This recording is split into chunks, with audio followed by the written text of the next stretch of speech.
Baik, Assalamualaikum warahmatullahi wabarakatuh. Perkenalkan, nama saya Satrio Cahaya Hidayat dengan NPM 227.113. Di sini saya akan mempresentasikan hasil case saya di tutor. Yang pertama tentang kasus yaitu anamnesis.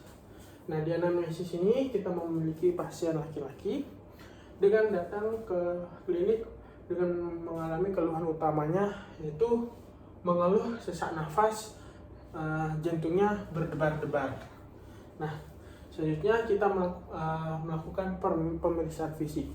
Di pemeriksaan fisik ini, pasien ini tampak pucat wajahnya, berat badannya sekitar 55 kg, terus nadinya 110 kali per menit, terus frekuensi nafasnya 20 kali per AV-BRIS. Nah, selanjutnya untuk kepalanya, rambutnya ini rapih, sklera matanya normal, konjungtivanya juga mengalami pucat, terus atrofi papila lidah ini. Lalu selanjutnya pemeriksaan leher. Nah, di pemeriksaan leher ini semuanya normal. Yang pertama di jantung itu iktus hiperaktif pada garis medioclavicularis, sedikit kardiomegali, terus selanjutnya auskultasi, ya, suaranya ini keras. Terus untuk hormon ejeksinya sistolik. Selanjutnya paru-parunya perkusi normal, suaranya nafasnya normal. Terus untuk abdomen, perut plenomegali. Selanjutnya pemeriksaan rektalnya tidak ada kelainan. Ekstremitas kukunya berbentuk kuku sendok. Nah, selanjutnya kita melakukan pemeriksaan laboratorium atau pemeriksaan penunjang. Di pemeriksaan lab ini Hb-nya 59 per desiliter. Terus untuk sel darah merahnya eritrositnya 2,5 kali 101 per liter. Trombositnya 150 kali 109 per liter. WBC-nya 6,3 kali 109 per liter. Terus selanjutnya MCV-nya 56, MCHC-nya 229 per desiliter. Terus KIA-nya 16,5, BC serumnya 48 gram per desiliter, TIBC-nya 500 gram per desiliter. Untuk terakhir ferritinnya 8 mg per milimeter. Nilai normalnya seharusnya 15 sampai 200 mg per milimeter. Selanjutnya ke anatominya. Nah, di anatomi ini yang pertama patofisiologi. Nah, mula-mula dari hasil laboratorium tadi, pasien ini didapatkan hasil Hb-nya yaitu menurun, di mana apabila kadar hemoglobinnya ini menurun, otomatis pasti kadar HCT-nya dan eritrositnya akan menurun juga, di mana dimulai dari struktur eritrosit dan hemoglobinnya. Nah, eritrosit normalnya ini merupakan sel darah merah yang mempunyai struktur yang lebih sederhana dibandingkan sel lainnya. Nah, sel darah merah ini tidak mempunyai organel seperti mitokondria, lisosom, aparatus Golgi, dan nukleus. Nah, tapi sel darah merah ini tidak bersifat inert. Adanya pokok Hb di dalam sel darah merah tadi memberikan warna merah pada darah. Ciri-cirinya bentuk cakram. Jumlah pada wanita tuh lebih sedikit daripada laki-laki. Terus dibentuk di dalam sumsum tulang. Umur 120 hari, bersiklus ke seluruh tubuh. Nah, untuk fungsi utama dari RBC tadi ini yaitu mengantarkan O2 ke jaringan dan membuang karbon dioksida. Selanjutnya untuk mengatur suhu tubuh. Nah, eritrosit ini berperan dalam melebarkan yang namanya pembuluh darah. Nah, selanjutnya ada Hb. Hb ini merupakan molekul heme dalam sel eritrosit yang mengandung hampir 2/3 kebutuhan besi yang ada di dalam tubuh. Nah, fungsinya itu berperan dalam pembekuan darah, terus transport oksigen dari paru-paru ke jaringan dan membawa CO2 serta proton H+ dari jaringan ke paru-paru. Nah, pada eritrosit ini sendiri akan mengalami sebuah proses yang dinamakan eritropoiesis. Nah, eritropoiesis ini merupakan proses produksi dan maturasi atau pematangan sel darah merah atau eritrosit. Proses maturasi ini tersebut terjadi di dalam sumsum tulang. Selanjutnya, di mana jika terjadi kekurangan vitamin B12 dan asam folat itu, maka akan terjadinya yang namanya disharmoni, pematangan antara inti dan sitoplasma, sehingga mengakibatkan peningkatan sel. Selanjutnya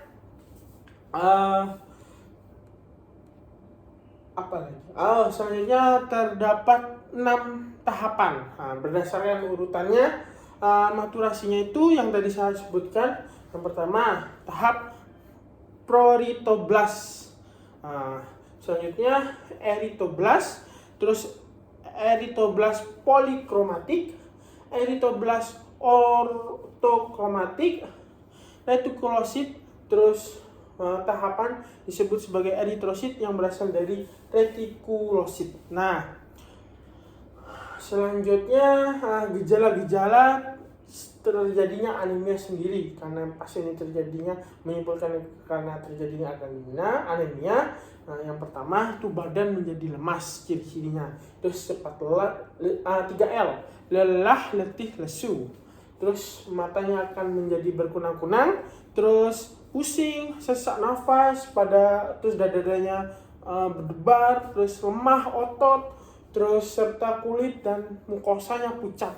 Frekuensi nadi meningkat, frekuensi nafasnya juga meningkat, akalnya pucat dan terasa dingin. Nah, sedangkan pada pemeriksaan laboratorium didapatkan kadar Hb-nya itu sangat menurun karena kekurangan Fe tadi. Nah, selanjutnya juga pemeriksaan morfologi darah tepinya di mana ditemukan eritrosit, hipokrom, terus microcephaly, terus dapat ditemukan juga ovalosit dan sel target. Nah, retikulosit ini menurun, trombosit dan retikulositnya juga normal. Nah, anemia sendiri ini memiliki beberapa jenis. Yang pertama anemia mikrostisitik, mikrohipokromik, terus anemia normositik, normokromik, terus selanjutnya anemia makrositik, normokromik, terus selanjutnya pada kasus pasien ini termasuk dalam anemia hipokrom mikrositik, yaitu anemia defisiensi besi, defisiensi kekurangan zat besi. Anemia kekurangan besi atau ADB merupakan anemia akibat kurangnya sediaan besi untuk eritropoiesis karena cadangan besinya kosong sehingga pembentukan Hb-nya berkurang. Nah, terjadi patogenesis anemia kekurangan besi. Nah, yang pertama diet yang kurang mengandung besi, terus cadangan besinya menurun, iron state atau negatif iron balance atau kadar ferritin serum menurun, peningkatan absorpsinya besi dalam usus, pengecatan besi dalam sumsum tulang, terus itu hasilnya negatif. Nah, besi ini merupakan trace elemen yang sangat dibutuhkan oleh tubuh untuk pembentukan yang namanya Hb, mioglobin dan berbagai enzim besi dalam tubuh tidak pernah dalam bentuk logam bebas atau free icon, tapi berikan dengan protein tertentu. Hasilnya anemia ini defisiensi besi, yaitu pengukuran kadar hemoglobinnya dan indeks eritrositnya didapatkan anemia hikromik mikrositer. Selanjutnya RDW, yaitu red cell distribution width, itu mengalami peningkatan. Terus hapusan darah yang menunjukkan anemia hiperkromik, Terus selanjutnya kadar besi serumnya itu menurun. Terus kadar serum ferritinnya. Terus pada laboratorium yang maju dapat diperiksa reseptor transferin. Terus kadar reseptor transferin meningkat. Terus gejala anemia defisiensi besi ini sendiri yaitu disfagia. Terus yang kedua, papil lidah menghilang sehingga tampak licin dan meningkat, terus mengkilat atau seperti apa ya, mengkilat lah gitu. Terus atrofi mukosa gester timbul. Terus pica, adanya pica, terus kuku rapuh dan menjadi keping mirip sendok melengkung gini. Terus terapi anemia defisiensi besi ini, yang pertama terapi besi per oral. Terus selanjutnya terapi besi parenteral, diet, terus apa lagi ya? Mengkonsumsi vitamin C, terus melakukan transfusi darah. Nah, pada kasus ini, pasien ini termasuk pasien anemia defisiensi besi yang diakibatkan infeksi cacing tambang. Ada cacing tambang, Anisylostoma duodenale, merupakan salah satu spesies cacing tambang. Mekanisme terjadi anemia pada penderita yang terinfeksi cacing, yaitu cacing hidup dalam saluran pencernaan dan absorpsinya. Nah, terus selanjutnya makanan dalam usus cacing ini dengan menghisap darah si pasien tadi, sehingga penghisapan darah mengakibatkan terjadinya pengurangan jumlah zat besi yang akan berdampak pada kejadian anemia cacing tambang. Merupakan penyebab dari kehilangan darah di usus yang menyebabkan kekurangan zat besi dan malnutrisi. Siklus hidup dari cacing ini tambang sendiri itu dimulai ketika telur dikeluarkan bersama tinja, kemudian dalam waktu 1-2 hari telur akan menetas menjadi larva, terus yang gemuk dan tidak infektif. Selanjutnya setelah itu dalam 5 hari menjadi larva filariform yang langsing dan menembus kulit dengan seperti contohnya para petani, dan larva tidak masuk ke pembuluh darah menuju ke jantung. Terus selanjutnya kembali ke usus halus. Kemudian di usus halus cacing ini tumbuh dewasa. Cara mendiagnosisnya, infeksi cacing ini berupa pengambilan spesimen feses yang mengetahui jumlah telur cacing dan juga berupa spesimen darah. Nah, selanjutnya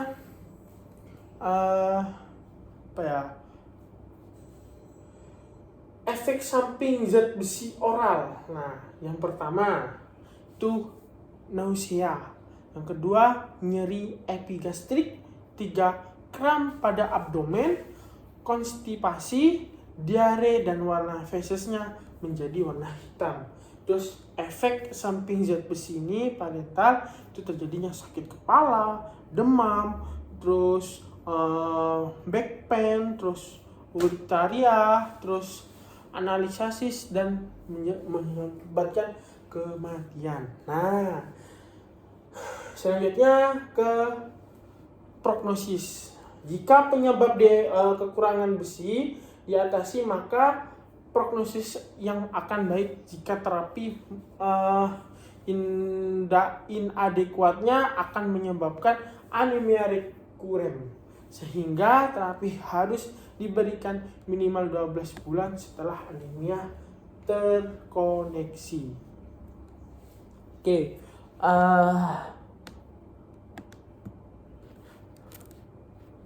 Oke, selanjutnya ke BHP-nya terakhir, yaitu Magnificent. Dokter ini memberikan yang terbaik kepada pasien dengan mengedukasi kepada pasien agar menerapkan pola hidup bersih, rutin, dan disiplin minum obat dan menggunakan alas kaki agar tidak langsung menyentuh ke tanah. Terus selanjutnya non-maleficent. Dokter tidak boleh memperburuk keadaan pasien dengan memberikan terapi besi. Jika kondisi pasien semakin parah, maka dokter harus merujuk ke dokter spesialis.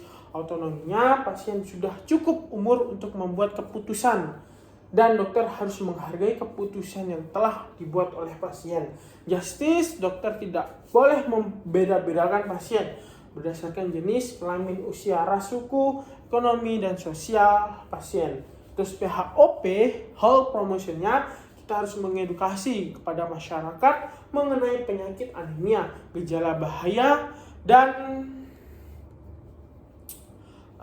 penyebab serta pencegahannya itu seperti apa. Selanjutnya, disability limitation itu melakukan perawatan secara paripurna agar tidak mengalami komplikasi. Selanjutnya terakhir CRP, yaitu anemia deficiency. Ini banyak terdapat di negara berkembang, dapat terjadi pada usia berapa saja, umur berapa saja. Insiden lebih banyak pada perempuan dibandingkan laki-laki. Bisa dilakukan penelitian berupa pengaruh infeksi hookworm terhadap penurunan kadar hemoglobinnya.